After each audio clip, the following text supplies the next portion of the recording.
What's good, YouTube? Today's video I'm bringing you guys the best rim sharp build, or center build if you want to say, of the 2K20 demo. Now, the reason I say the demo is because for those who don't know, Ronnie did say there's going to be more pie charts that are coming out, aka more archetype splits that you can use in the full game. So if there is a better one that I like, I will make sure to make a build on that, do some research on that, and make sure I give you guys the best build possible. So, drop a sub if you want to be updated with the best build. Alright, drop a sub on the channel. Like this video if you watch right now. Let's try to get 60 likes. 60 likes if you're watching this video. Alright? But let's get into this build. So the first thing you're going to want to do is, all of this doesn't matter besides two things. One, the position. That's power forward. I looked at center, I looked at small forward, I looked at shooting guard, I looked at power forward, and power forward is the best one that I came up with. Now the next one that's going to matter is handed. I went with right. This is all opinion though. Like, if you like left-handed, go left-handed. If you like right-handed, go right-handed. But I decided to go with a right-handed player just because last year I made left, so I wanted to switch it up and go with the right-handed. So when you get into the pie charts, the best one you're going to want to choose is the red and green one right here. That it's mainly red and green, and then blue and yellow are kind of equal, whatever. For those who don't know, the red is defense and rebounding, and the shooting is green. So when you have these maxed out, it's going to give you more attributes and more badges. So you're definitely going to want to go with that one to be a rim sharp and be very versatile on the floor. Now for the physical profile, there's been a little bit of debate on it. Like, I spent a lot of time looking at this one, and I eventually came up with this pie chart down here, the one that is more balanced. That is because later when you get to the height of wingspan, some of this changes and you get to tweak it, and I personally found it the best stat way when you go with this one. So when it comes to set your potential, the first thing you're going to want to do is you're going to want to max out the shooting. Okay, once you do that, you will get 18 shooting badges, which allows you to upgrade some of your badges. And you want to max out the defense and rebounding, which gives you obviously all the max stats and 20 defense/rebounding badges. Now, once you do this, you have 101 attribute upgrades remaining. What I did with these was, first thing I did was I maxed out my standing dunk, because that's going to be very important on a center. Then what I did was I got a 65 driving layup and a 55 driving dunk. Now after that, what I did was I put a 73 close shot. This is what I believe is the best. You don't really need anything on playmaking, ball handle, post moves. So what I did, the reason I did that was because there's no standing layup this year. Because as you can see right here, that doesn't say anything about standing layup. So I'm assuming that standing layup is close shot. And that close shot and standing dunk will be the most important for a big man this year. So that's what you're going to want to do. The body shape doesn't really matter. You can put whatever you want. This doesn't affect any of your stats. I just put builds because why not? Now for the height, you're going to actually want to go with 6'11". I looked at 7 foot.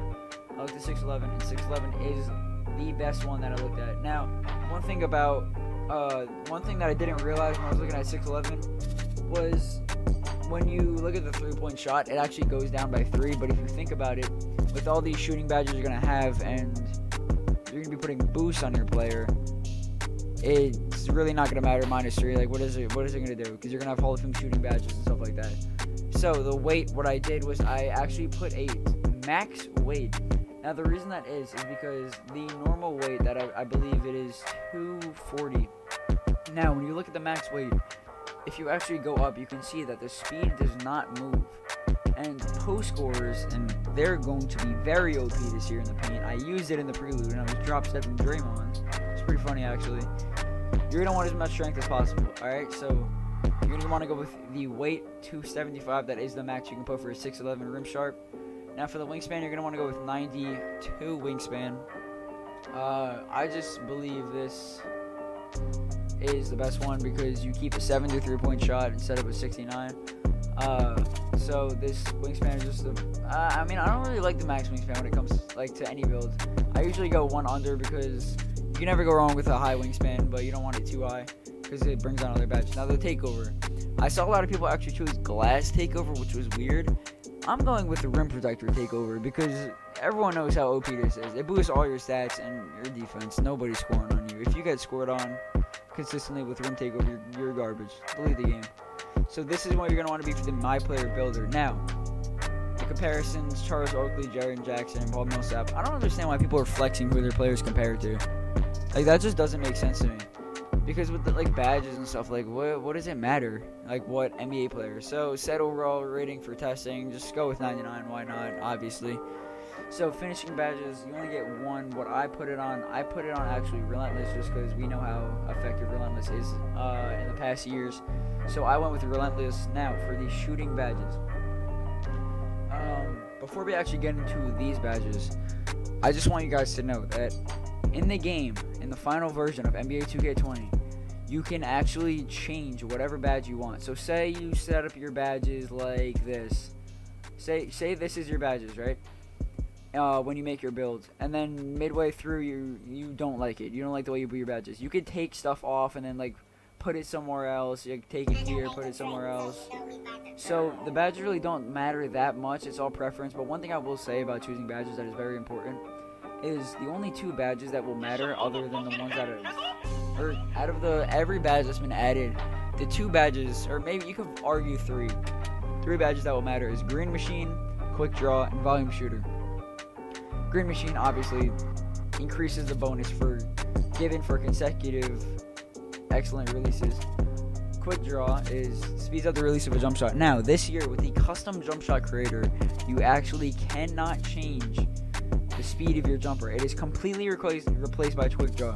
All you do is change the blending, I'm sure, and then the 3 releases. So the base and 2 releases, and then just the blending. The speed is chosen by Quick Draw. You can put it on obviously bronze, silver, gold, and Hall of Fame. Hall of Fame obviously being the fastest, bronze, or none being the slowest. So what I'm going to tell you to look at mainly is max this out and max this out. 100% these are going to be the ones that you want, because think about it. You will literally never miss in the corner with Hall of Fame corner specialist and a Hall of Fame catch and shoot.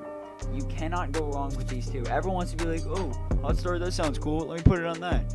Oh, steady shooter, that seems cool. Pump fake maestro. No, that's not it. That's not how it goes. Use the badges that we know about.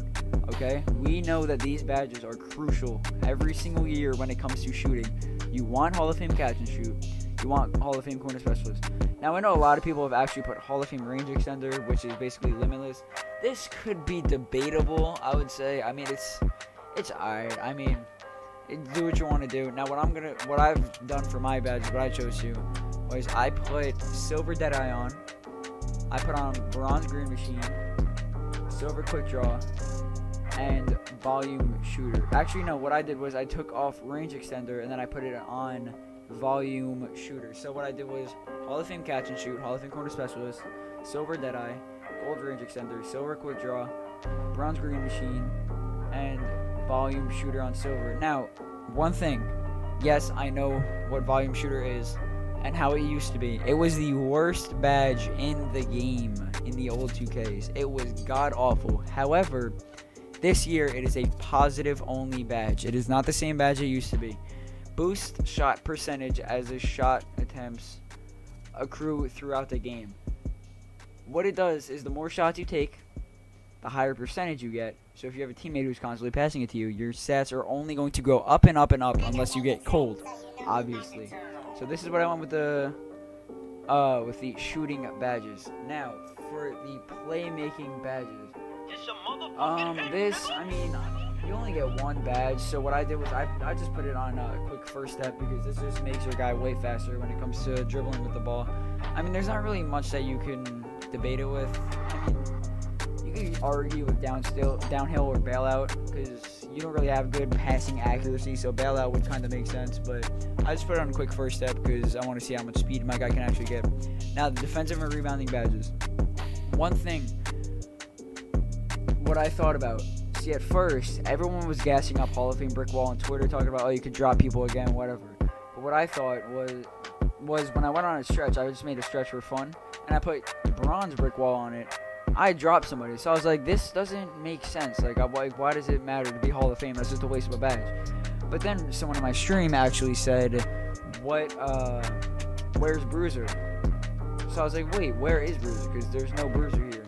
Now, what they did was they combined brick wall with Bruiser, as you can see, increases effectiveness of screens and drains energy from opponents on physical contact. That is the exact description of what Bruiser was.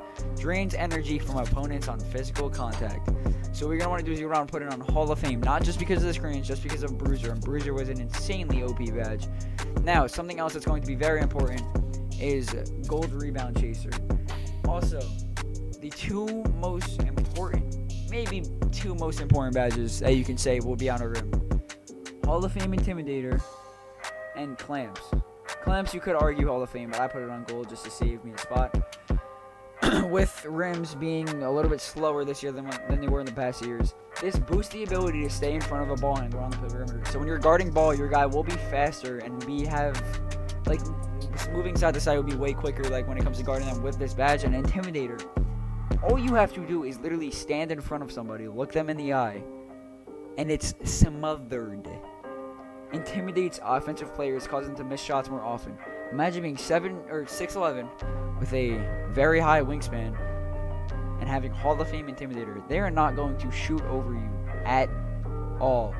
Now, the other badge that I went with Gold Pickpocket, Bronze Defensive Leader, because it boosts the defensive abilities of teammates when in game. I also went with Silver Pick Dodger and Tireless Defender. Oh wait, no, I went with Bronze Pick Dodger and Tireless Defender on bronze. Tireless Defender is actually very underrated. I tried it out at Hall of Fame when I was playing my career, and that was very OP. However, when you're playing Park, it's not going to last as long as an NBA game, so bronze probably should do the trick. Now, that is going to be it. Like I said, when it comes to badges, you can take them off in the full game, so that's not really going to be that important. You can always, just check it, see if you like it. If you don't like it, whatever, change the next badge, test out badges, see which badges are important. That's up to you guys. But anyways, that is going to be it for this build video. I might be testing out some more builds on stream. Twitch.tv/Igymo. The link will be in the description. Make sure to go drop a follow. I stream daily. Daily streams definitely coming out 2K20. I'm going crazy on Twitch mainly, but I will still be posting on here. Again, make sure to drop a sub on the channel. Leave a like on the video. It says 60 likes. Let me know if you guys find any gems. If you guys find any gems, tweet at me. Twitter is @WitnessIgymo. But anyways, guys, that's going to be it for today's video. Thank you guys so much for watching. I hope this build does help you out. And yeah, guys, peace.